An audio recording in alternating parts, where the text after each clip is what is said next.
आइए हम जहीरुद्दीन मोहम्मद बाबर के बारे में जल्दी जल्दी सब कुछ जानते हैं। जहीरुद्दीन मोहम्मद बाबर का जन्म 14 फरवरी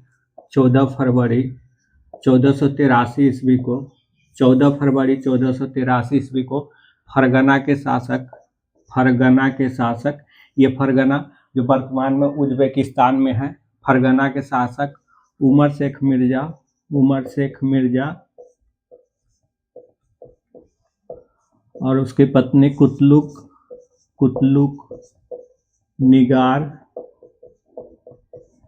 निगार खानम के घर में हुआ था। निगार खानम 14 फरवरी 1483 ईस्वी को फरगना के शासक उमर शेख मिर्जा और उसकी पत्नी कुतलुक निगार खानम के घर में हुआ था। अपने पिता की मृत्यु के बाद 1494 ईस्वी में मात्र 12 साल की उम्र में बाबर फरगना का शासक बन गया और फरगना का शासक बनने के बाद वह समरकंद को जीतने का सपना देखने लगा और समरकंद को ही जीतने के कोशिश में आखिरकार 1501 ईस्वी में सर ए पुल के युद्ध में सर ए पुल के युद्ध में 1501 ईस्वी में सर ए पुल के युद्ध में वह शैबानी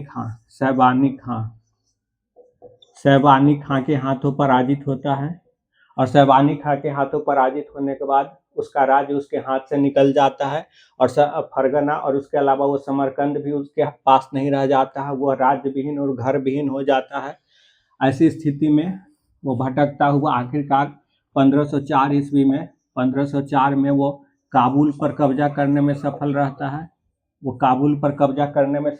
है। 1504 ईस्वी में और काबुल को जीतने के बाद यहीं पे 1507 ईस्वी में बाबर जो है अपने पैतृक उपाधि मिर्जा का त्याग कर देता है और बादशाह की उपाधि धारण करता है। अपनी पैतृक उपाधि मिर्जा का त्याग कर देता है 1507 में और यहीं पर वह 1507 में बादशाह की उपाधि धारण करता है। काबुल को जीतने के बाद से बाबर लगातार भारत पर नजर गड़ाए रखता है और वह भारत को जीतने की बात सोचता रहता है। पहली बार 1519 ईस्वी में वह पश्चिमी पंजाब जो कि वर्तमान में पाकिस्तान का हिस्सा है, पश्चिमी पंजाब के बाजौर के किले पर हमला करता है और इसी हमले में वो सबसे पहली बार तोप का इस्तेमाल करता है इसी बाजौर के हमले में और 1519 ईस्वी में वो बाजौर को जीतने में सफल हो जाता है। बाजौर को जीतने के बाद वो भेरा को जीतता है, भेरा का किला, और भेरा को जीतने के बाद ही भेरा से ही वो अपना एक दूत मुल्ला मुर्शीद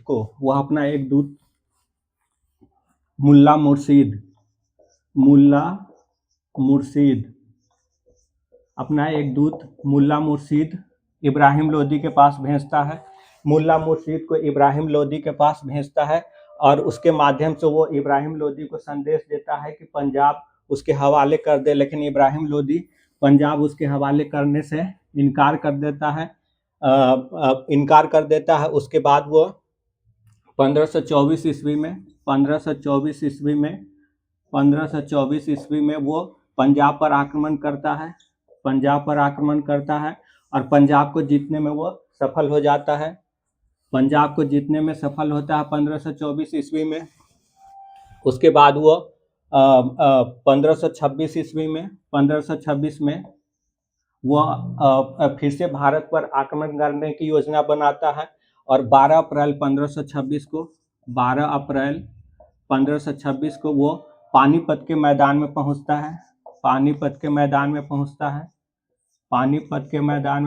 है और 12 अप्रैल 1526 ईस्वी को पानीपत के मैदान में पहुंचता है और यहीं पे 21 अप्रैल 1526 को पानीपत का युद्ध होता है। इस युद्ध में इब्राहिम लोदी तोप का इस्तेमाल करता है और युद्ध के लिए वो तुलगमा युद्ध नीति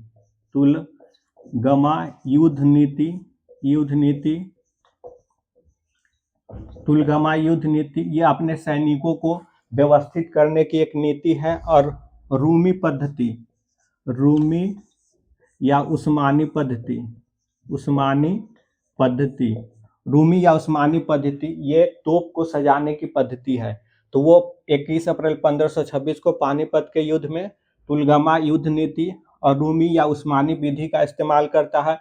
यह सैनिकों को व्यवस्थित करने का एक तरीका है और ये अपने तोप को सजाने का तरीका है। इस युद्ध में इब्राहिम लोदी पराजित होता है।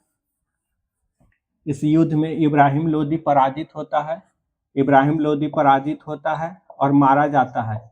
इस युद्ध में इब्राहिम लोदी पराजित होता है और मारा जाता है। इसके साथ ही दिल्ली पर बाबर का कब्जा हो जाता है। इब्राहिम लोदी पानीपत का युद्ध जीतने के बाद बाबर काबुल जो उसका राज्य था वहाँ के कहा जाता है हर निवासी को एक एक चांदी का सिक्का उपहार में देता है, एक एक चांदी का सिक्का उपहार में देता है। और ये जो चांदी का सिक्का जो काबुल में प्रचलित था उसको शाहरुखी कहा जाता है, शाहरुखी, शाहरुखी कहा जाता है। ये एग्जाम में पूछा भी जाता है शाहरुखी सिक्का किसने चलाया था, तो चांदी का सिक्का देता है। और उसकी इस उदारता के कारण चूंकि वो सबको चांदी का सिक्का देता है, अपने आसपास नौकर चाकर सबको पानीपत युद्ध के विजय के उपलक्ष्य में खूब उपहार देता है, तो उसको कलंदर के नाम से जाना जाता है। कलंदर, बाबर को कलंदर के नाम से भी जाना जाता है, कलंदर के नाम से जाना जाता है। पानीपत का युद्ध जीतने के बाद बाबर आगे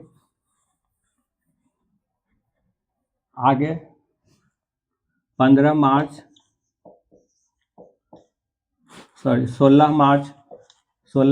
1527 को 16 मार्च 1527 ईस्वी को आगरा के नज़दीक स्थित खानवा पहुंचता है।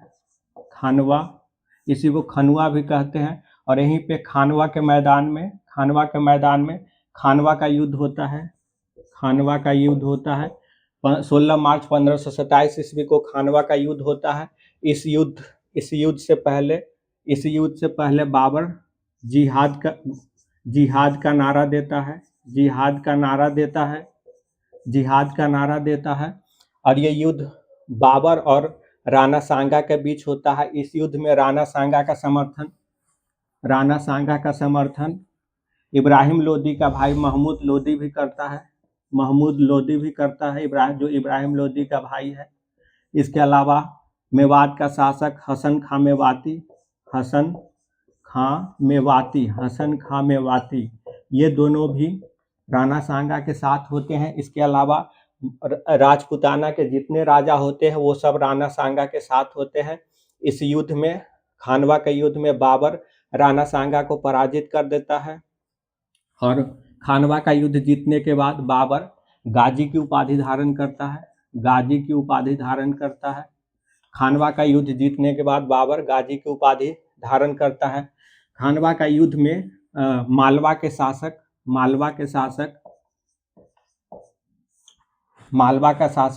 मेदिनी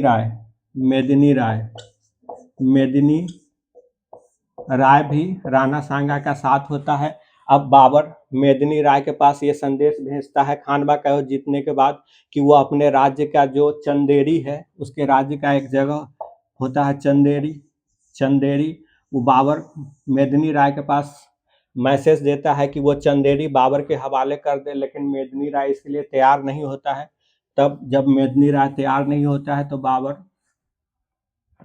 1528 ईस्वी में 1528 में मेदिनी पहुंचता है, चंदेरी पहुंचता है। और यहीं पे बाबर और मेदिनी राय के बीच चंदेरी का युद्ध होता है। 1528 ईस्वी में इस युद्ध में चंदेरी का युद्ध होता है। इस युद्ध में मेदिनी राय पराजित होता है और चंदेरी पर बाबर का अधिकार हो जाता है। उसके बाद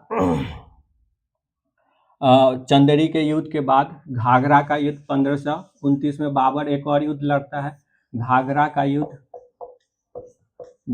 का युद्ध लड़ता है 1529 ईस्वी में। यह युद्ध बाबर और अफगानों के बीच होता है। घाघरा का युद्ध, इस युद्ध को जीतने में भी बाबर सफल रहता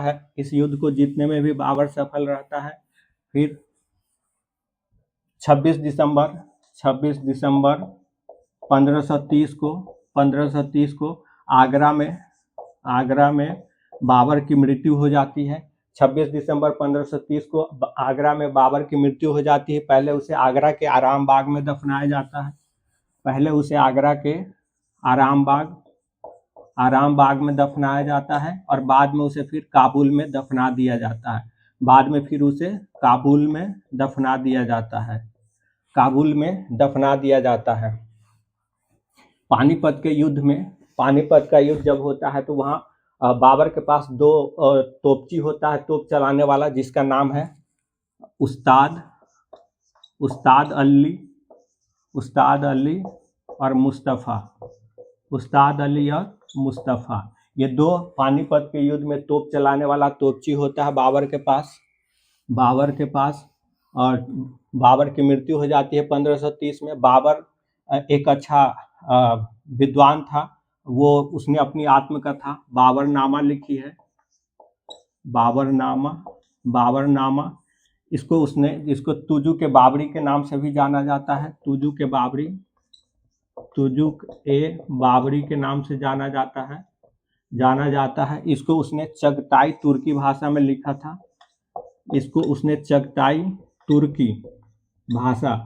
चगताई तुर्की भाषा में इसको उसने लिखा था बाबरनामा को। इस बाबरनामा में बाबर ने भारत के 5 मुस्लिम राज्यों का जिक्र किया है। वो 5 मुस्लिम राज्य कौन कौन थे उस समय? बंगाल, दिल्ली, बहमनी साम्राज्य, गुजरात,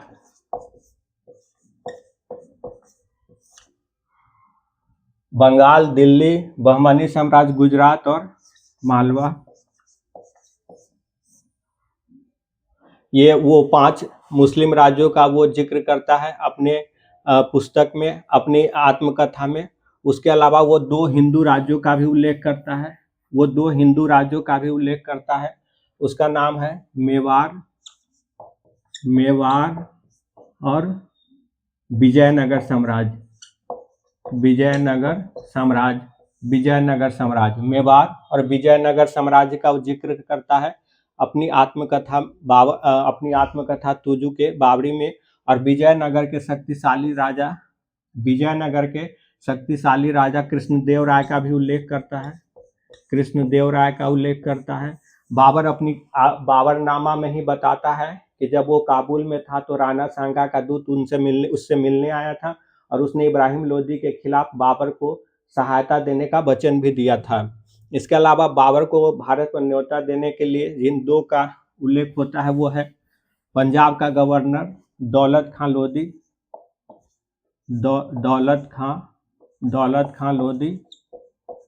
और दिलावर खां। इन दोनों का भी जिक्र होता है जिसने बाबर को भारत पर आक्रमण करने का न्योता दिया था। बाबर ने एक सूफी संत उबैदुल्ला